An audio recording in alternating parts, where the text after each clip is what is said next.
So while we're waiting to get my things up here, so yes, I'm Maggie Walter. I'm from the Parabena people of northeastern Tasmania. I'm so glad to be here. I'm really proud and honoured to be here, and I pay my respects to the traditional owners of the lands that we're on, and elders past, present and emerging. And for some of you who sort of think, oh, she's a bit pasty looking for an Aborigine, if I can just explain that Tasmania, or Lutruwita, 1803, the British colonisers came. The sealers, mostly English sealers, had been there from 1797, kidnapping our women to use as both concubines and workers in the sealing trade. 1803, by 1830, we were 10,000 strong when they came. By 1830, we were down to 400. And those 400 were forcibly removed to basically a concentration camp on Flinders Island. Of all our people, only 6 women lived and had children who had children of their own, and 4 of those women were sisters. And I'm a just proud descendant of one of those women.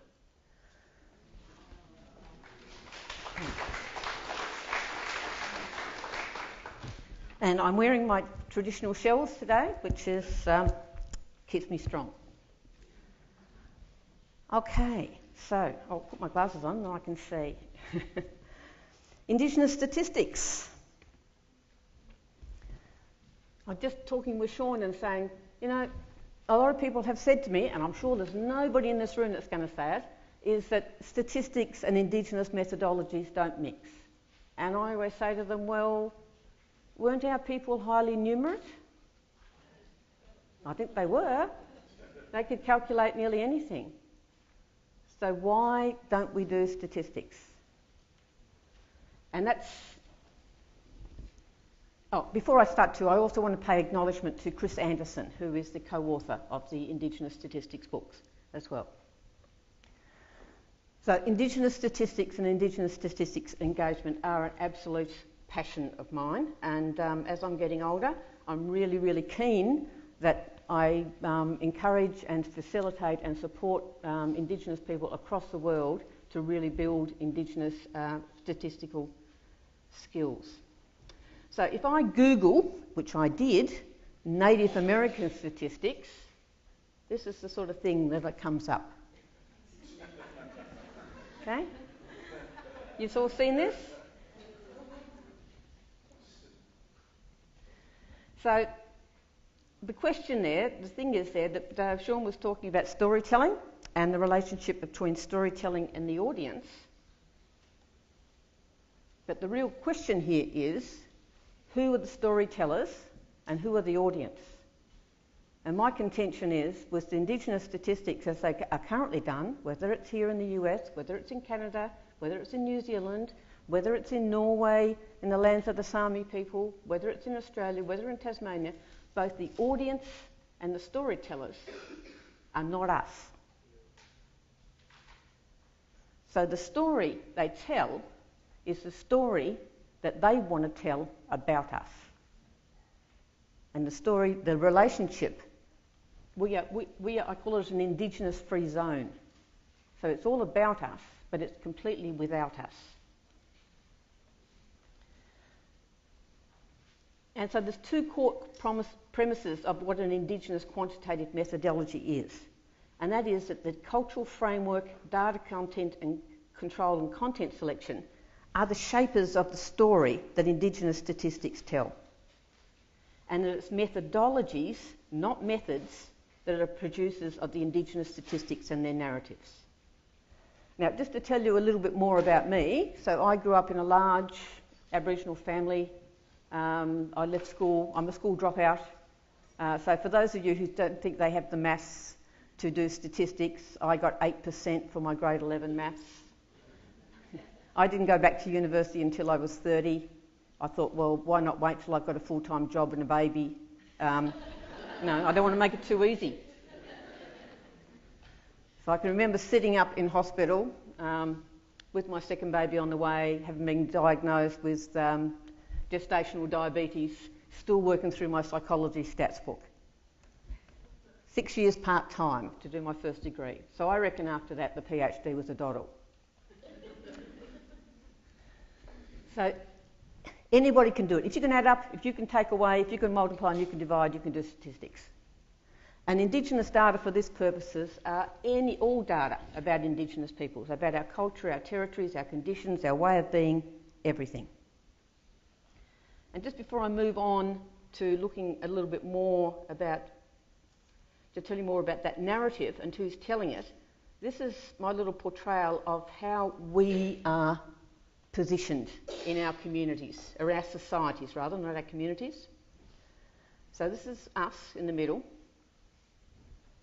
Oh, that doesn't work very well, does it? That doesn't translate. That's okay. I'll bring them in anyway and then I'll talk about them.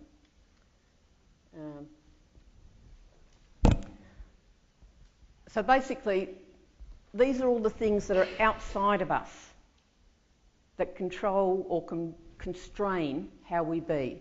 So we've got our dispossessions over there. They're dispossessions of our land, but in many cases it's also been dispossessions of our family. Many of us have had family removed. It's also dispossession sometimes from hope. From our disregard, and this is something I got from Norm Sheehan, who's worked with Sean, is this burden of disregard that we carry. So our cultures and our ways of being are constantly treated with contempt in the media and everywhere else, and often with our institutions. We have our absences. We are absence from the nation's picture of themselves. So it's only when they need a colourful act to come on at some sort of big event that they bring out the Aboriginal dancers or the Native American dancers. And then I always say to them, well, that's the last time I'll mention the word Aborigine in the whole of this conference. And then we have our poverty. And it's our poverty, it's our removal from social resources, but it's also our expectation of poverty, the resentment of us if we're not poor. That somehow poverty and indigeneity, or poverty is a trait of indigeneity. And this is what we've got to contend with in the world, and it's part of the narrative that is informing the statistics that we get.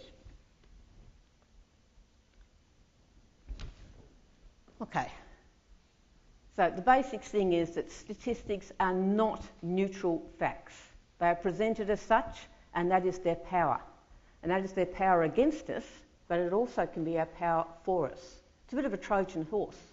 White people love a statistic. They're convinced by a statistic. So we need to be producing the statistics that are influencing the influential. So statistics are cultural, social artefacts. And how they're made up is in these three things here. So it's a cultural framework. So all data are produced within a particular cultural context, a social cultural context. And that process that controls data design, the process, and also controls the data that those results those data produce. And that is not at the moment, that is not our social cultural framework.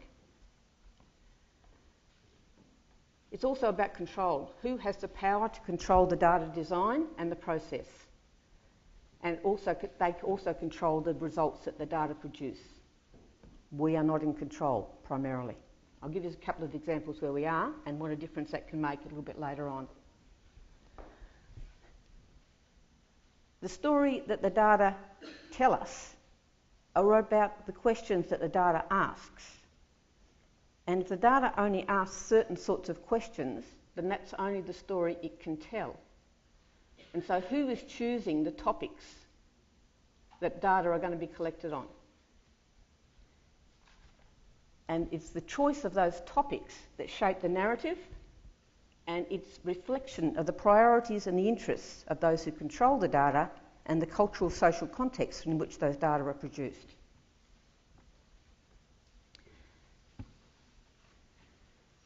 So Foucault says,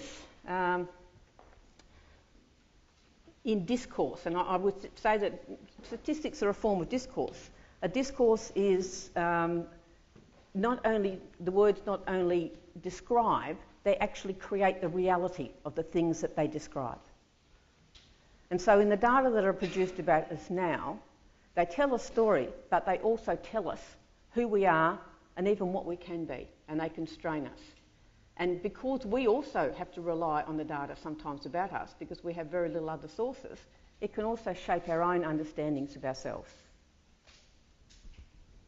Mostly, it's a pretty negative consequence that most of these data have on us.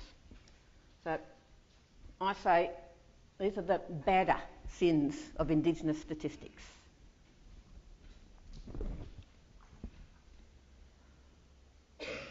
Now, I've put them into a nice, neat little 4-point set there, and I thought I was rather smart by making up the sort of little acronym badder, but you will see that they don't fall neatly into different categories, they overlap. But the first thing they do is most of us, the data is about making us blameworthy. They're aggregate, and I'll go through with an example of each. They're about our deficit, and they're about reducing us. So, in my little Google search of Native American statistics, these sorts of things popped up. So I learnt along the way that Native American people are twice as likely as white people to misuse prescription drugs. So out there on Google, that's one of the first 10 things that come up. Okay. So you say, well, that might be so. I haven't seen how they collected the data, who from and where. I mean, it's just Native American people, so we'll get to the aggregate part in the middle. But by producing those sort of statistics and dividing, who decided that it was important to divide data about misuse of prescription drugs by race? It certainly wasn't Native American people. And so what that constructs there is a picture of us somehow being complicit in our own inequality. So people read this stuff, people are taught this stuff, people open a book that anything about Native American statistics, and this is the sort of stuff they get.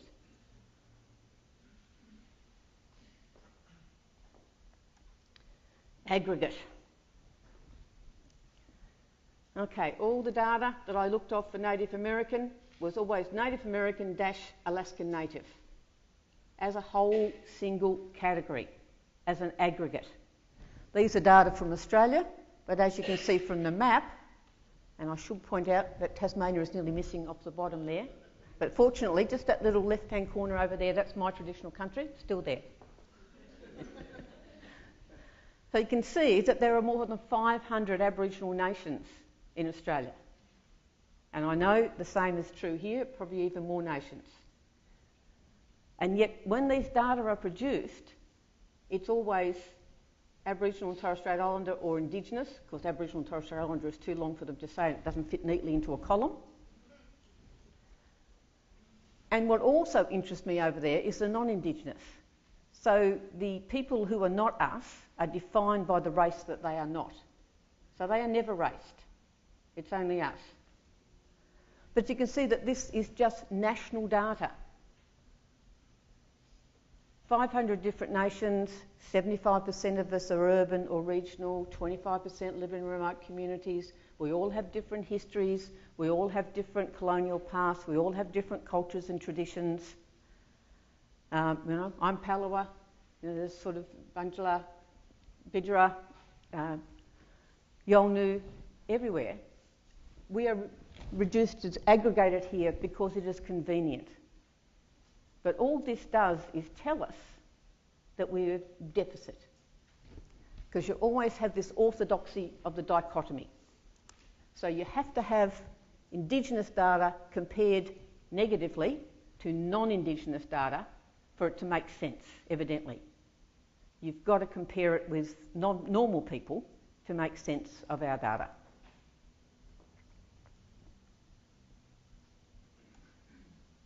This is what I call 5D data.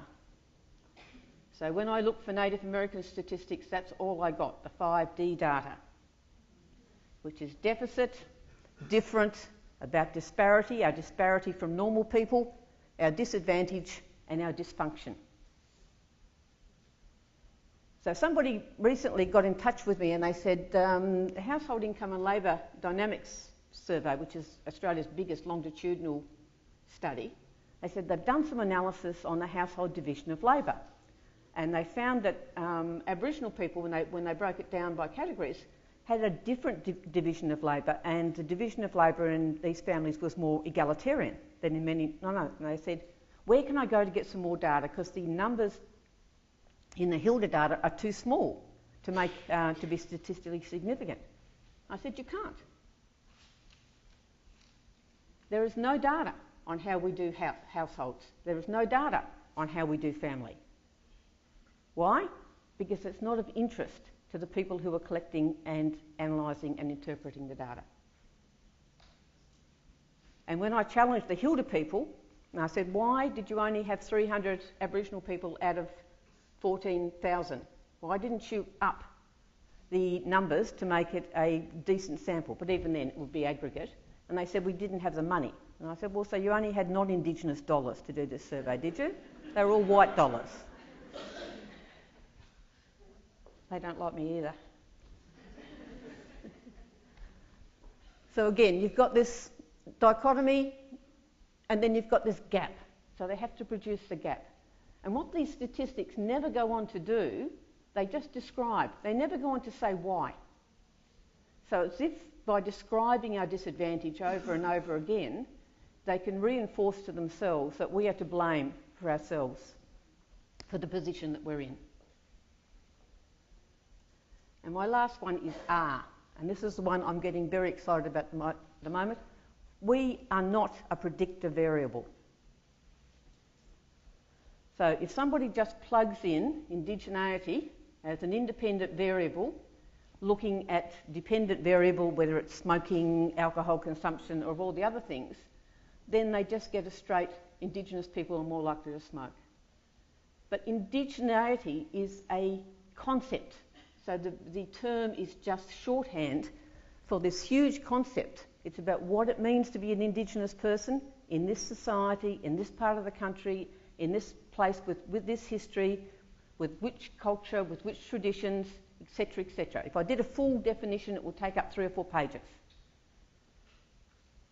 And yet, when I'm working with non-Indigenous people on data, they cannot get that. They say yes, yes, and then it slips out of their brain. I don't know what happens to it. Well, actually, I do know what happens to it. They do not have the cognitive infrastructure for it to land. So because they can only see us one way, they cannot get past just plugging us in as a predictor variable and get past describing.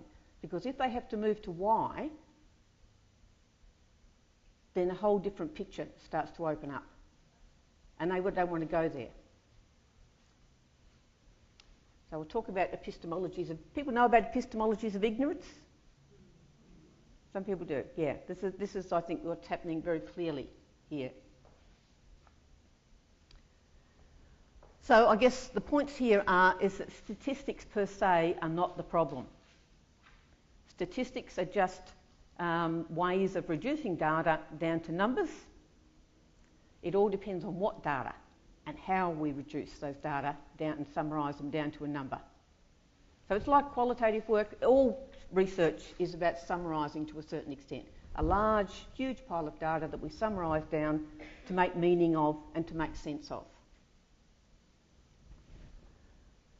So, in the book, Chris Anderson and I say that Aboriginal peoples across the globe have been shortchanged by statistics.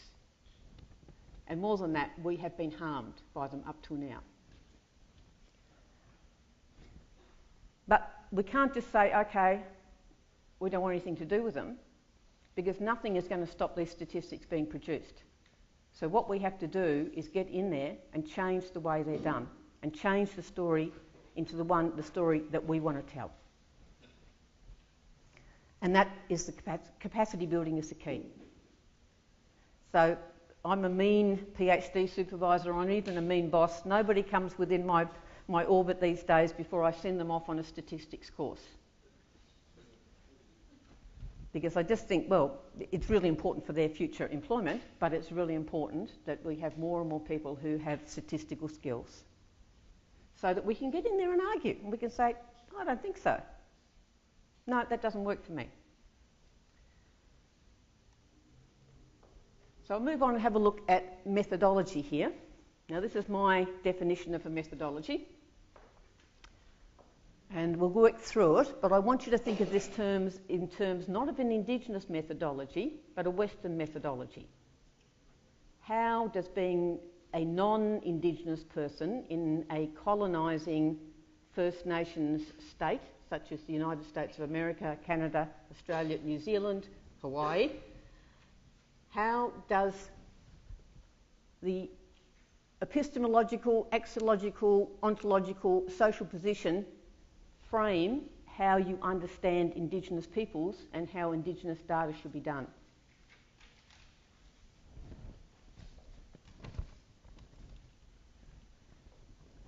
So if you're a white person, what is your epistemological position? I know you've all met white people. What do you think their epistemological position is, as far as knowledges and Indigenous knowledges are concerned? Yeah, not only superior, but dominant, and they don't even acknowledge that there are Indigenous knowledges, or if they do, they think they're traditional and it's about culture and it's somehow no way related to real knowledge. And this is where the epistemologies of ignorance come in as well. So it's very important to many people, and many of the people I talk to actually keep ignorant of many of these knowledges, because if you actually acknowledge Indigenous knowledges and Indigenous ways of being, then you have to change the way you be and the way that you understand knowledges and your epistemological priorities. So they very carefully stay in a safe place. So we do cultural awareness training at our university. They said they do everywhere. And I always say, yes, cultural awareness training 101. Nobody ever graduates to 102. They just keep doing 101, and they keep wanting it again and again and again. I was at a conference in Madrid a fortnight ago, and we were talking about Indigenous data sovereignty, and there was a wonderful woman from, Indian woman from New York, and she was talking about this system they've got where they're plotting different levels of ways of looking at the coastline around New York State and also up through Connecticut. And one of the levels of these 19 levels is Indigenous knowledges. And she says she goes into these meetings with all these people, and she's usually the only native person in the place. And they always say to her, well, can you define Indigenous knowledges for us, or traditional knowledges? And she says, no, I cannot. I come in here, you expect me to know what you're talking about with your science, with your different things. I do know those things. Why don't you know what this is? This is not the first time you've heard this. So do not ask me to keep re-explaining and and allow you to keep your ignorance going and take on that little cloak of valour. I went, yes, go sister. And like she was really scary. I was a bit scared of her. So axiological position. If you're a white person, what's your belief systems and your value systems around Aboriginal people, Indigenous people? They're there to be helped. They're hopeless. They're useless. Can't help themselves, they have to be helped. You just see them change their faces when you become the authoritative Aborigine. Do not like it. If you don't need to be helped, causes a lot of anger. I recently had a complaint made against me at the university because I rang up this researcher. I got his thing came across my desk as a Pro-Vice-Chancellor, and he was doing research on Aboriginal stories in the northwest of Tasmania. It's my country, my family's. They were going to get these stories and they were going to write them up and they were going to print them in a book. And the management committee had no Aboriginal people on it. So I rang him up and I said, Peter, his name may or may not have been Peter, this research proposal you've got doesn't really look like it meets Indigenous ethical principles. I said, it's not a research project, it's cultural engagement. And I said, well, it still doesn't meet ethics. Where are the Indigenous people on the management committee? Shouldn't if an Indigenous person is not leading this, at least there should be a majority of Aboriginal people. This is, after all, our stories that you're wanting to gather and tell. I said, oh, no, we're going to engage, we're in partnership. And I said, well, who are you in partnership with? Oh, we haven't got to that part yet. So I pointed out to him that having written the proposal, set up the management group and had the first 3 meetings, that's not partnership. So he made a complaint against me. Evidently I'm not helpful enough. And when we got to the complaint hearing, because we went the right way through, what he wanted me to do, would you believe that when he tried to go into partnership, all the Aboriginal people up there said, no way, mate. He wanted me to go out there and convince Aboriginal people that they should be part of his project. And I just sort of said, look, you've already shown yourself to be completely and culturally incompetent. I could not possibly do this. Anyway, this is what we do. An ontological position. How do we see the world?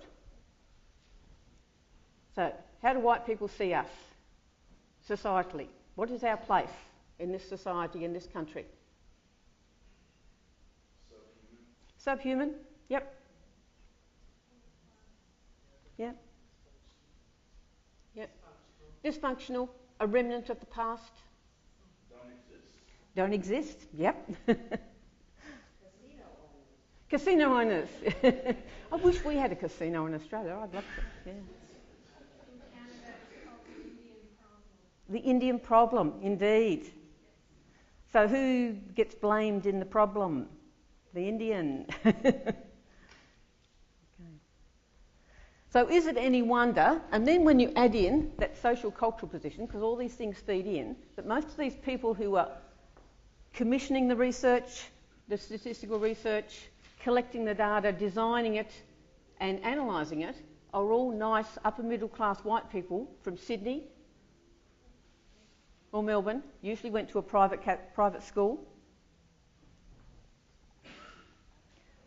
That of course then informs their theoretical framework. Mostly they don't have it, or they think they don't have one with us, but they do. They have a theoretical framework. And it is about white superiority and our problemness that needs to be solved, and they've been working so hard for so long, and we still won't be solved. We are really hopeless and useless. But they try, and I get constantly these nice, lovely young women, gorgeous young women, come up to me. They're working for the Department of Prime Minister and Cabinet, which now runs Aboriginal Affairs, and because they keep moving us around, and they say, oh, I don't know much about Aboriginal issues, but I'm so willing to learn. And I say, look, where else would you be allowed in to work when you don't know anything about it? I'd like to be a surgeon. I'm really interested in things, so yeah. And they do harm. So yeah, they do harm. Okay, so if we look at this thing again and look at it from an Indigenous perspective, our epistemologies, the way we value knowledge, who we prioritise as knowledge knowers and knowledge givers and knowledge revealers, our axiological positions, our value systems, our belief systems, our ways of seeing the world, our ways of seeing and understanding, the respect, the relationality, all of those things about how we do, and also our ontology. You can see we're coming from completely different places. So the elements of the methodology are the same. Now they've been working on this thing for a while, and it was because whenever I talked about Indigenous methodology, somebody in the audience would always say to me, how are they different from normal methodologies? And my answer to them was, because I used to teach, well I still do teach social research methods, and I'd explain what a methodology was, and I'd say it's the lens through which we approach the research, and there'd be always some smart kid in the front, and they'd say, can you explain that to me a little bit more? And I'd sort of say, well, and I'd tell them about the same thing, but in different words about 4 different times until they gave up. And I thought, well, so I started saying to these people that would ask me, I'd say, well, tell me about what it is about your methodology that you want to know what is different in Indigenous methodology? And they say, oh, well, you know, just methodology. And I say, well, what aspects of methodology? They wouldn't know. So they're asking me to explain what is different about an Indigenous methodology without knowing what their own methodology is. And that is part of the parcel. We are always expected to be the explainers and the teachers, and they are always sitting there in judgment deciding which bits they will pay attention to and which bits they'll reject, or which bits they'll steal.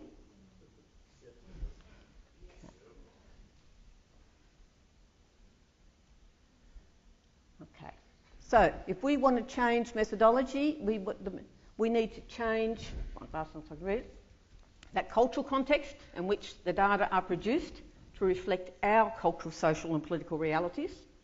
We need to be in control of the process. We need to have real power in how the stats are done, when, how, when and what, even if we're not actually doing them themselves, and the content that is collected. We need to set the data priorities. So there is another little ball that goes before that, which is what Tahu Kukatai, a wonderful Maori demographer, calls a data desert, when there's no data about Indigenous peoples. Then it comes on to data about us. That's where we are in Australia at the moment, and I suspect that's where you are in the US. So our statistics agency has recently put out a new National Aboriginal and Torres Strait Islander survey, and I heavily critiqued it earlier on, and they've got a new thing now that says data about us, with us, and they've got supposedly a new framework, and they came round to talk about it, and I had to say, well, I'm sorry, but your new framework looks remarkably similar to your old framework. I can't see the difference. It's still about consulting, which is a really powerless word, and then you making all the decisions. What's new? And it still isn't with us. There are no Aboriginal people working in the Indigenous section of the Australian Bureau of Statistics. I asked in 2003, there were none then. So 12 years later, there are still none. And I think if you looked at your, what's your National Statistics Office here? Yeah, you might find a few native people, but they certainly wouldn't be in positions where they're making decisions about what data get collected and what data don't. Data for us, and then, most importantly, data by us. So if we go back just this one, and just some examples. So I'm a long-term member of the longitudinal study of Indigenous children, and that's a longitudinal study that was started in 2003 and is now up to wave 9 of collecting data on. And when we got there, the department who runs it had pulled us all together at this sort of as a steering committee, and they gave us the whole list of the things that the study was supposed to do. And we looked at them and we said, sorry, it doesn't work for us. Because it was all about what the government wanted to know about Aboriginal families and Aboriginal kids. It was all about put in deficit terms. It was all about informing. There was nothing in it for Aboriginal people. So the original question was, I can't remember fully, but it was basically along the lines of, what are the points of Indigenous kids' childhoods where things go wrong? And we said, no, let's have a question called, how do Indigenous children grow up strong? And Dr. Koo over there is an expert on that, on flipping that question, and just by flipping that question you completely change the way the thing is approached. And we said, what's in it for our families? If you want Aboriginal families to sign up to have data collected on them every year, then you need to be able to prove to them that this is in their interests, and we frankly won't be associated with anything that's not. They then said, well, it's got to be out in the field in 18 months. And we said, well, I don't think so. If we want our families to come in and be on this study, we have to take as long as it takes to go out there, meet with communities, meet with leaders, meet with elders, meet with families, until that people are convinced, until they tell us that they're convinced, that it is in their interest and they support this study. Otherwise, it's not going to work. Because data, longitudinal data, relies on people being prepared to be interviewed year after year after year. If people aren't prepared to be interviewed the second year, it falls over. So we're now collecting wave 9, and we have more than 95% retention rate. It would not have happened. It would have all fallen over within 2 years if it had been done the way they did it. And guess who would have got the blame? We would. Yep.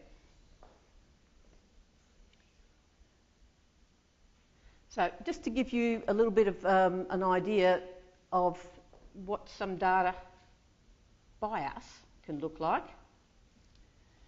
This is a study with a group of other scholars, Daphne Habibus and Katrina Elder and Penny Taylor from the Larrakia Nation Aboriginal Corporation in Darwin. Darwin, if we go back to that map, is right at the top of Australia. It's a town of about 150,000 people, and about 15% of people in Darwin are Aboriginal, which is a very high percentage from other places, and about 30% of the people in the Northern Territory are Aboriginal. So the Larrakia Nation, Larrakia are the traditional owners of the Darwin area. They came to us and they said, we're interested in doing a study about race relations in Darwin. We want some data. So we wanted to look at race relations from an Aboriginal perspective, and our aim was to get the non-Aboriginal people in Darwin to see how they are seen by Aboriginal people, to flip that lens. Because we've got lots of data on what white people think about Aboriginal people. Not much. And in fact, actually, they think that things need to be equal until you ask them about practical things. So when you ask them about land rights, they don't think that's a good thing. So yes, they want equality, but they don't want us to have land rights, and they don't want us to have affirmative action. So we did 3 things. It was a 3-stage study, and I have to say I love my quant, but I also believe that qual and quant together make a much stronger study than either alone. So there is a place for all of it, and it makes it very strong. So we started up a Facebook page, and we started to put up different things to ask people to comment on it. You had to be 18, Aboriginal, and living in the Darwin area to be part of it. Of course, we filtered every response. You wouldn't believe the number of white people that tried to post. And we would say to them, thank you for your thing here, but as you can see, it's for Aboriginal people. And they would get really angry. There's a sense of entitlement. But I want to join the conversation. Well, join it somewhere else. But what they didn't realise, and they should have, because it said very, very clearly, this is a research project. All posts can be used for the research study. So there's a very nice little paper about white entitlement coming out using their quotes. Then we went out and we interviewed, we got a group of 40 Aboriginal people that were representative, so people of different ages, different areas, and we interviewed them 6 times on different subjects. And from those data, we then worked up a survey instrument to see whether the things that they were telling us could be generalised to the whole of the Darwin population. So it's a pretty big study. So here's our survey team, and the things they're holding there are, because we had to there isn't a list of every Aboriginal person in Darwin, so you can't get a random sample. So the closest we can get is a representative sample. So we looked at the census, divided it up by gender, age, house, home ownership, etc., and then went out and made sure that we talked to people from all of those different areas. And home ownership, I should say, is a really big thing, a big division, because in Darwin you've got Bagot community and a couple of other communities which has got a lot of Aboriginal community housing, which is sort of all clustered together in town. And you've also got a lot of people that they call the long grass people, because they literally live in the long grass. So they're people who have come in from communities outside of Darwin, might be 200, 300 kilometres away, and are in town for a whole variety of reasons. And then you've got a few people who are homeowners. So it was a way of... And so the interviews were done face-to-face. by our research team. As you can see there, are mostly Aboriginal. And this is how they matched up. So it's not too bad. So from that we can say that yes, what we've got is a representative sample. And it's really important if you're going to do Indigenous statistics that you really pay close attention to the rigour. Because if they're going to come after you, that's where they'll attack. They'll say it's not rigorous, it's not representative, it's not this, it's not that. So you have to be really careful if you're going to do this stuff that you get all that stuff right, or as right as you can. So one of the first things we asked was how much people mix in Darwin.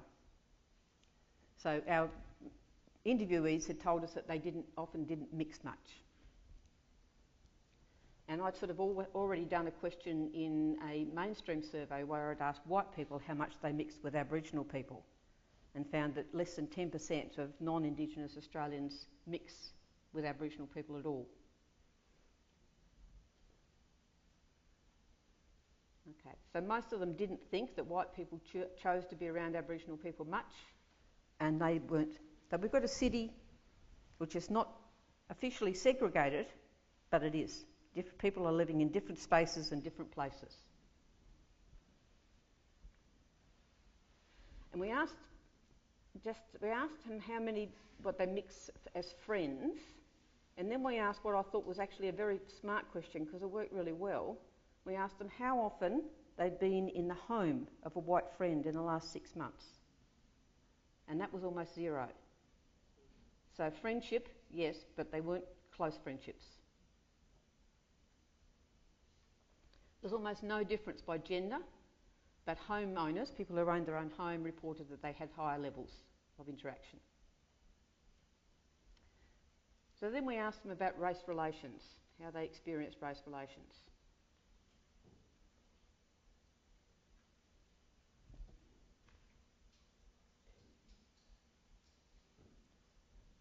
So not only did Aboriginal people in Darwin say race relations were pretty awful, but a fairly large majority, said they're getting worse. And that's important to ask, not only because it gives you the context of race relations, but it also stops people saying, oh yes, things were like that in the past, but things are getting better, we've made changes. So they do that sort of, we're on an upward track. The answer is no, we're not on an upward track. Things have got worse. Again, very little difference by gender, housing status or employment status. And that's really important. This lack of difference, every result is the result. So a lack of difference is important because it tells you it doesn't matter whether you are well educated, have a well-paying job, your experience of race relations says things are bad and they're getting worse. And people who are a little bit older and those who are more educated were more likely to say things were getting worse. Then we asked about race relations at the individual level, asking how often people had felt disrespected because they were Aboriginal in the last 6 months, how often they'd felt they'd been treated unfairly in the last 6 months because they were Aboriginal, and how often they'd felt judged in the last 6 months because they were Aboriginal. And that judged question was about people who were saying, I hate going out sometimes. If I'm waiting for the bus, I get stared at, people won't sit next to me. It's that constant feeling that you're under this negative surveillance. And I'm sure a lot of you have experienced that.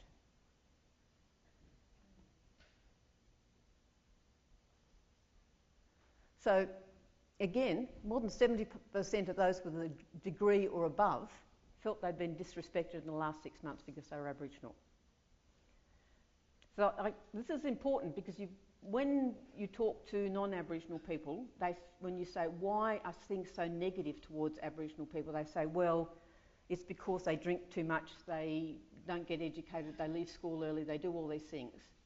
And they say, well, even if you fit the mould of the good Indigenous citizen, it makes no difference whether you get disrespected or treated unfairly.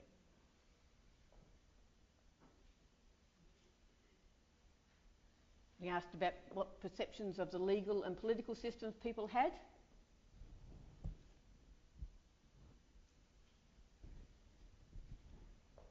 And you can see there that people are pretty clear that Aboriginal people do not get the same treatment within the law or within the legal system as non-Aboriginal people do.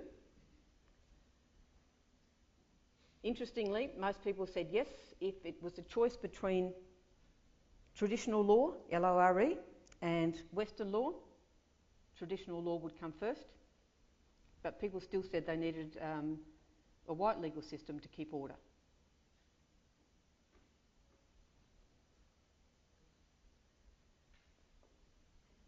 And we had a whole lot of list of things of how race relations might be improved, and we got people to rank them. And it was really interesting that the 5 things that they said were most important were things about empowerment. They weren't about more talking, they weren't about convincing white people of this or white people of that, they were about creating an Aboriginal space, a respected Aboriginal space.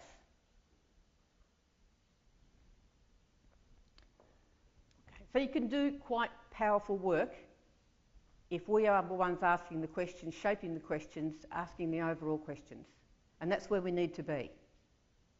If we can't control the whole data set, then we need to be able to be shaping it to be able to say, no, we're not doing it that way, we're doing it another way. And one of the really big reasons why we need to do this is because big data is here. Now, big data is everything data. It can be archives, it can be population studies, it can be everything.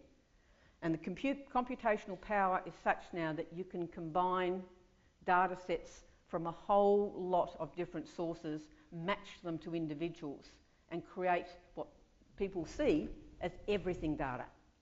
The trouble is, it's the same old crap about us that's in there, not the things we want to know. So, for example, this book we've just done on the longitudinal study of Indigenous children, we found when we did an analysis that the most important predictor of whether a child and the family were engaged in helping with homework and all those other things for school was how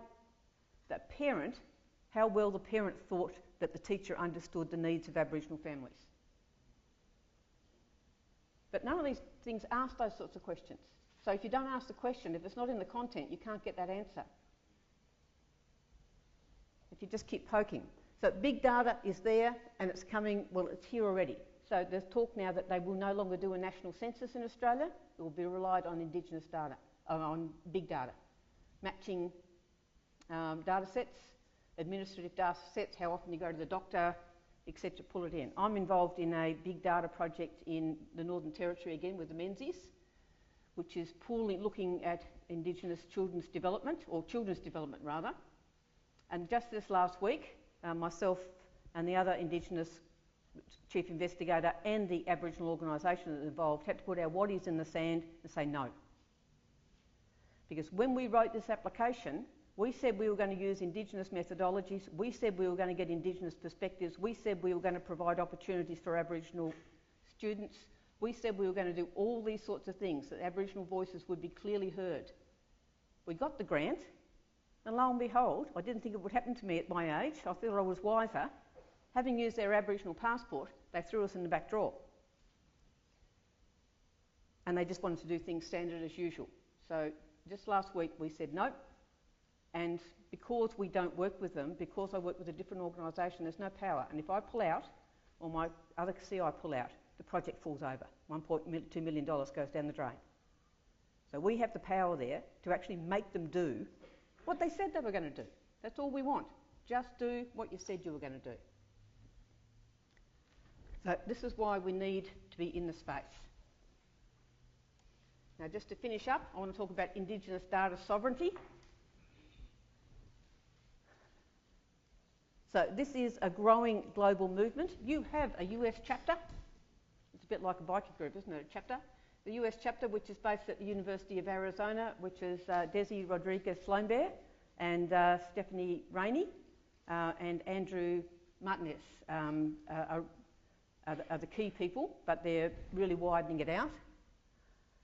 And it's about building this network, and we have been onto our Australian Bureau of Statistics and to say, no, it's time, especially with big data, that we got involved to make sure that we don't just revert to indigeneity being a predictor variable. So you can go on there if you want and have a look.